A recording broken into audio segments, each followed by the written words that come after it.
पाकिस्तान से बात करे भारत, नहीं तो भुगतने होंगे बहुत गंभीर परिणाम। नाक रगड़ने के बाद अब भारत को धमकी दे रहा पाकिस्तान।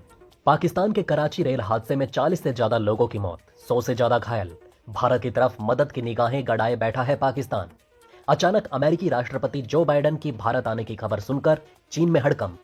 G20 में मचाएंगे इतने दिनों तक भारत में तहलका। चंद्रयान 3 ने भेजी नई तस्वीरें, कहा मुझे हो रहा है ग्रेविटी का अनुभव। इसरो ने बताई वजह। सऊदी अरब पहुंचे भारत के James bond Ajit Doval. Ukraine युद्ध को लेकर पुतिन को लगाई बड़ी फटकार। रूस पर बरसते हुए बोले एक दूसरे की सीमा का होना चाहिए सम्मान। श्रीलंका ने चीन पाकिस्तान से छीना LNG प्रोजेक्ट। दिल्ली पहुंचकर राष्ट्रपति विक्रमसिंघे ने भारत को ऑफर किया चीन से छीना हुआ प्रोजेक्ट। भारत बांग्लादेश के इस फैसले ने चीन को दिया बड़ा झटका। कई सालों तक ड्रैगन को होता रहेगा भयंकर नुकसान। दोस्तों, भारत के आगे मदद के लिए नाक रगड़ने वाला पाकिस्तान अब धमकी देना शुरू कर चुका है। पाकिस्तान ने हाल ही में बयान जारी करते हुए कहा है कि या तो भारत अब पाकिस्तान से बात करने के लिए तैयार हो जाए या फिर उसे गंभीर परिणाम भुगतने होंगे। माना जा रहा है कि पाकिस्तान आने वाले कुछ दिनों में ही भारत में बड़े बम धमाके करा सकता है। जब जब पाकिस्तान की तरफ से कोई बड़ी धमकी आई है, तब तब भारत में आतंकी हमलों की गूंज सुनाई दी है। पाकिस्तान लगातार भारत से बातचीत करने के लिए गिड़गिड़ा रहा है। शहबाज शरीफ सप्ताह में 3 बार टेलीविजन पर जाकर इंटरव्यू में कहते हैं कि प्लीज भारत से बात करा दो। पाकिस्तान ने अमेरिका से भी पैरवी करवाई ताकि उसकी बातचीत भारत से हो सके। आपको बता दें कि हाल ही में पाकिस्तान के अंदर भीषण रेल दुर्घटना हुई, जिसमें तकरीबन 50 लोग मारे गए और 100 से ज्यादा घायल बताए जा रहे हैं। हालांकि पाकिस्तान असली आंकड़ा छुपा रहा है और वह मदद के लिए बैकडोर से भारत को अप्रोच भी कर रहा है। आपको बता दें कि पाकिस्तान की जिस रेल पटरी पर दुर्घटना हुई है वो अंग्रेजों के जमाने की बनाई हुई है। इस पर पहले भी कई मौकों पर दुर्घटना हुई है। पाकिस्तान के पास इतने पैसे नहीं कि वो इन पटरियों की मरम्मत करवा सके या इन पर नई रेल लाइन बिछा सके। इसी कारण पाकिस्तान में ट्रेनों के पटरी से उतरने की खबर कोई नई नहीं है।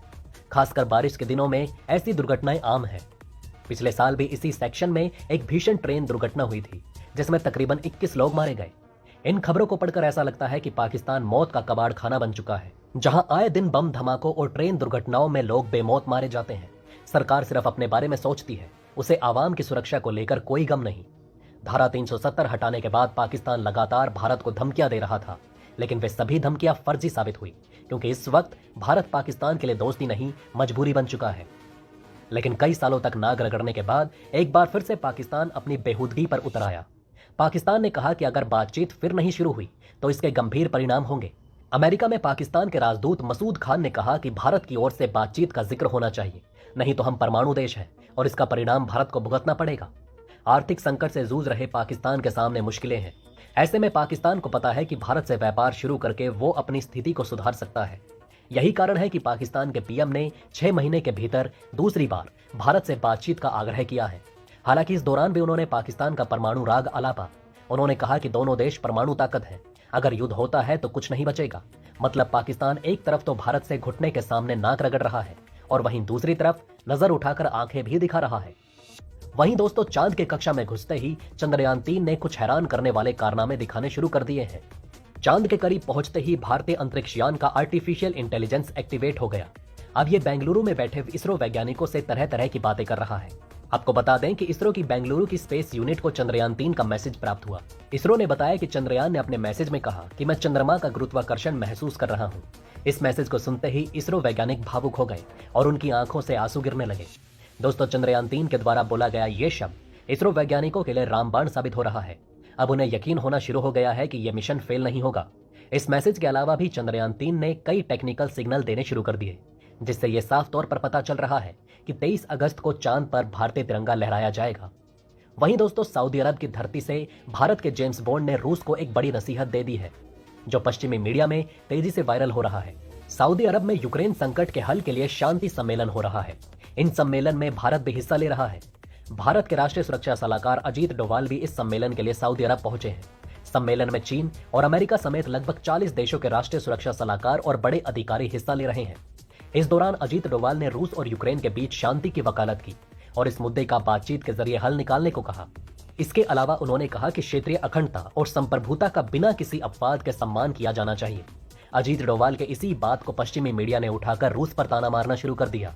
इससे पहले जब मोदी ने पुतिन को कहा था कि ये समय युद्ध का नहीं है, उस वक्त भी पश्चिमी मीडिया मोदी के इस बयान को उठाकर पुतिन को घेरने की कोशिश कर चुका था।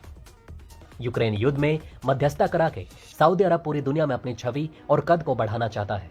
सऊदी अरब एक ऐसा देश है जिसके संबंध अमेरिका, रूस और यूक्रेन के साथ साथ चीन से भी अच्छे हैं। वहीं दोस्तों, श्रीलंका ने चीन पाकिस्तान की कंपनियों के समूह को दिया एक एलएनजी प्रोजेक्ट वापस ले लिया। अब यह भारतीय कंपनी को दिया जाएगा। आर्थिक तंगहाली से परेशान श्रीलंका ने बिजली उत्पादन की लागत को कम करने के लिए इस प्रोजेक्ट की शुरुआत की। इसके तहत एलएनजी यानी कि लिक्विफाइड नेचुरल गैस के जरिए बिजली बनाई जाएगी। रिपोर्ट्स के मुताबिक भारत ने चीन पाकिस्तान को दिए गए इस प्रोजेक्ट पर कड़ी नाराजगी दर्ज कराई है। इससे प्रोजेक्ट शुरू करने में देरी भी हुई। चीन ने श्रीलंका में इंफ्रास्ट्रक्चर से जुड़े कई प्रोजेक्ट शुरू किए, लेकिन उसे कर्ज के जाल में भी फंसा लिया। श्रीलंका के कुल विदेशी कर्ज में चीन का हिस्सा सबसे ज्यादा है। हालात ये हो गए थे कि श्रीलंका को अपना हम्बनटोटा पोर्ट 99 साल के लिए चीन को सौंपना पड़ा। अब श्रीलंका चीन के बुने कर्ज के जाल से निकलना चाहता है, इसलिए वो भारत पर निर्भर है। वहीं भारत हिंद महासागर में चीन के असर को कम करने के लिए श्रीलंका की आर्थिक मदद कर रहा है। वहीं दोस्तों, अमेरिकी राष्ट्रपति जो बाइडेन भारत की अध्यक्षता में आयोजित G20 शिखर सम्मेलन में भाग लेने के लिए 7 सितंबर को नई दिल्ली के लिए प्रस्थान करेंगे और 10 सितंबर को वाशिंगटन डीसी लौटेंगे। जून में प्रधानमंत्री नरेंद्र मोदी की अमेरिका की राजकीय यात्रा के दौरान राष्ट्रपति बाइडेन ने कहा कि वो सितंबर में नई दिल्ली में G20 शिखर सम्मेलन की प्रतीक्षा कर रहे हैं। भारत में अमेरिकी राष्ट्रपति के दौरे से भारत को बड़ा फायदा होगा। भारत और अमेरिका के बीच व्यापार के नए रास्ते खुलेंगे, तो वहीं दूसरी तरफ चीन पर लगाम लगाने के लिए भी नए नए रास्ते निकाले जाएंगे। इस दौरे को चीन बेहद बारीकी से देखना चाहेगा, क्योंकि इस दौरान चीन के खिलाफ कई बड़े बड़े ऐलान भी हो सकते हैं। वहीं दोस्तों, भारत और बांग्लादेश के एक संयुक्त फैसले ने चीन को करारा झटका दिया है। दरअसल दोनों देशों ने व्यापार को बढ़ावा देने और इसे आसान बनाने के लिए रुपए में लेन देन का फैसला किया है। इससे चीन के बाजार को बांग्लादेश में भारी नुकसान होने का अनुमान है। बांग्लादेश, पाकिस्तान, नेपाल, इंडोनेशिया, भूटान, बर्मा, श्रीलंका, मिस्र जैसे तमाम देशों में चीन अभी व्यापार का किंग है, मगर धीरे धीरे भारत उसके बाजार पर कब्जा करता जा रहा है। भारत और बांग्लादेश के बीच भारतीय रुपए में कारोबारी लेन देन को बढ़ावा देने से लागत कम होगी और इससे द्विपक्षीय व्यापार को बढ़ावा मिलेगा। बांग्लादेश और भारत ने जुलाई में अमेरिकी डॉलर पर निर्भरता कम करने और क्षेत्रीय मुद्रा और व्यापार को मजबूत करने के मकसद से रुपए में व्यापार संबंधी लेन देन शुरू किया था। ये पहला मौका है जब बांग्लादेश अमेरिकी डॉलर के अलावा किसी विदेशी मुद्रा में द्विपक्षीय व्यापार कर रहा है।